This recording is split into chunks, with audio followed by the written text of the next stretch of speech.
अरे काय करत होती? काय नाही, डाळ आणाय गेलते शेताला, शेळी गेली ना त्यासाठी. कशा बरं आहे का? हा बरं आहे ना, तुम्ही कसं आहे? बरं आहे. एक काम होत तुझ्याकडे. बोला की. अरे त्या गावात येरी मंजूर झाल्यात, मग त्याला जमीन 3 एकर नावची लागती. आम्हाला बी फुकटात येर होईल तेवढं तू हक्क सोड पात्रावर सही कर. मी कशी करू सई? मग तुला द्यायची असली तर दे भावाला. नाही नाही, मी कसा निर्णय घेऊ शकते? नाही तस बघू, येतेलीच, थांबा काय होतंय बघू. तर कोण येणार आहे? कोण येणार आहे म्हणजे माझ्या बहिणी येणार आहे, त्या घरचे का माझ नाही ती. हे ग ताई, आम्ही ना आम्हाला एकदा येर आली ना परत तुला नावचं करून टाकू. नाही नाही, एकदा येर आली ना आमचं बागायत होईल. आम्ही घरी खाऊ, दुसऱ्याच्या कामाला जात होतो, लय कष्ट करतो आम्ही. तुमच्या तिघींच्या लग्नात इतके पैसे गेले तर आमच्याकडे काही राहिलं मग पैसे काय सर्व्हिस घालते ना वहिनी? नाही. आता मदत तुम्ही करा, आम्ही परत देऊ तुमची परत मदत. कसं मी एकटे कशी मदत करू शकते? नाही, हे काय शक्य नाही, जमणार नाही. बघा तुम्ही भावाला मदत करता, तुम्हाला मोठं मन करून करा. त्या दोघी तर नाही मानल्या. नाही नाही, अर्धे नावचं करून तुम्हाला काय कमी केलंय राव? कोणी सगळेच नाही नाही म्हणते. आम्ही काय असं काय पाप केले? आता कमी करायला आमच्या नवऱ्याच्या घरी आहे आता म्हणून तुम्ही काय, आम्ही काय घेऊन आलोय का तिथनं? मग काय काय बाप द्यायचं? मिळाल्यापासून लग्न कार्य कोणी केले तुमची? मग लग्न करायच लागतात ना. लग्नात काय दिलं असं तुम्ही मला? मग काय लहानचे मोठे केलेच काय नाही दिलं? मग लहानाची मोठी सर्व्हिस करतात तुम्ही. काय दिलं लग्नात? 4 भांडे दिली. माझ्या नवऱ्याच्या घरचं सर्व चांगलं आहे. तुम्ही आता माझ्या नवऱ्याच्या तो नवरा आम्हीच बघितला ना तुला. मग काय बघ, मी बघायचं होता का जाऊन? मग मी बघायचं होतं. मग आता तेवढी तुम्ही तरी नवरा कमीत कमी बघितल्यापर्यंत काढायला तू लागला. कमीत कमी तेवढी तरी इज्जत धर आमची. का काय जाऊ दे इज्जत भाऊ, धरायची? काही मागायला आलं. नाही नाही, इकडे शेतातच जागा भेटली काय? आम्ही घरी येऊन बघतो तिथं तर बायला म्हणलं कसं आहे दाजी, माया दिवस आले त्याच्यामुळे मला शेतात काय मसन वाट्यात काय आणि कायात काय मला विलाज नाही त्याला. बाबा तसं नाही, तू घरी गेल्यापासून आमची किती धावपळ झाली मला माहितीये का? गाडीतलं तेल तर उडालं. हिच्या घरी गेलो, हिच्यापासून हिला घेतलं. बरं काय म्हणते ही? ती बी नाही म्हणतील काय.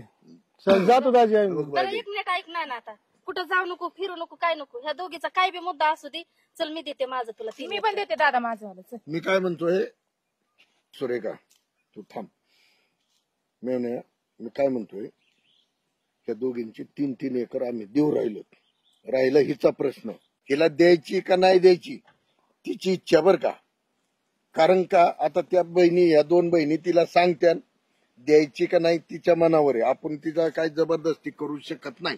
पण मला काय जमीन नकोय तुमची, आमची जमीन आणि हिची जमीन अशी 6 एकर आम्ही तुम्हाला देतोय.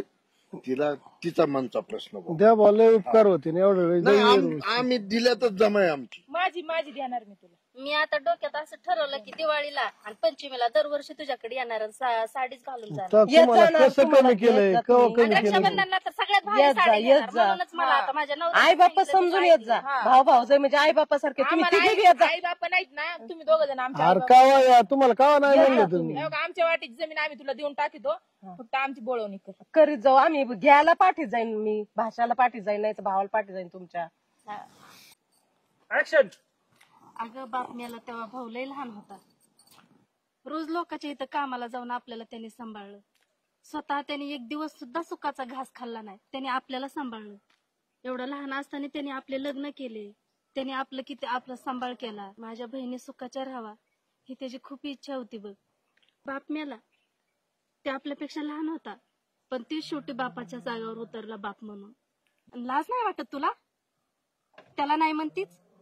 अगं तुम्हा दोघी बहिणींना मी सांगते, जेव्हा आपण मरतो ना तेव्हा भावाचीच साडी येते सरणावर सुद्धा. थोरली बहीण म्हणून मी तुम्हाला सांगते, आता जे काय आपल्याकडे आहे ना सगळं भावाचं, तेवढं आपण तिघींनी मिळून देऊन टाकायचं. आता दादा माझं चुकलं, मी असं नव्हतं म्हणायला पाहिजे होतं. देते मी माझी 1 एकर देते. तू कधी बी ये, कधी दरवाजे उघडेत आमचे. तेवढंच करा आणि आमच्या. तुम्ही बी बर का, तिघी नंदनला मी काय कधी चुकलं आणून असेल तर देणार मला माफ करा. कधी या आमची माफी मागू नको दादा. तू आमच्यासाठी लय केलेलं आहे, तू माफी नको मागू आमची. आमचं आणि जसं तुम्ही दिलं ना मला, असं प्रत्येक भावाला प्रत्येक बहिणीकडून असं खुशीने मिळावा आणि अशी त्यांना माझी माहेरी इच्छा आहे. नाही भेटावं. पण बहिणीने कधीच माहेरची आशा ठेवायला नाही पाहिजे प्रॉपर्टी मध्ये तरी हा. हक्काने फक्त सणालाच येणं जाणं ठेवायला आणि पाहिजे आम्ही बी भाऊजाईंनी बी नंदनला कधी अंतर देऊ नये आणि वर्षातून 2दा आणावं एवढीच इच्छा आहे माझी आमच्यासाठी सगळ्यांना. तेवढंच करा, आम्ही रोज काय येऊन तुमच्या घरी चला नाही बसणार. आता नाही, नाही बा. चहा कोण पाहिजे मी ते? काय म्हणतोय आम्हाला तुझं काहीच नको बाबा, काहीच नको, तुझी साडी नको, चोळी नको, फक्त आम्ही आल्यावर आहे ना फक्त आनंदाने 2 घास घाल. या राव दाजी तुम्ही कधी बरं चहा कोण पाहिजे ते आता चला हिच्याच घरी आलो तर आता हिच्याच घरी पिऊ चला आमच्या घरी चला चला लहान सगळेजण चला. शेंड फळे तिच्याच घरी घेऊ.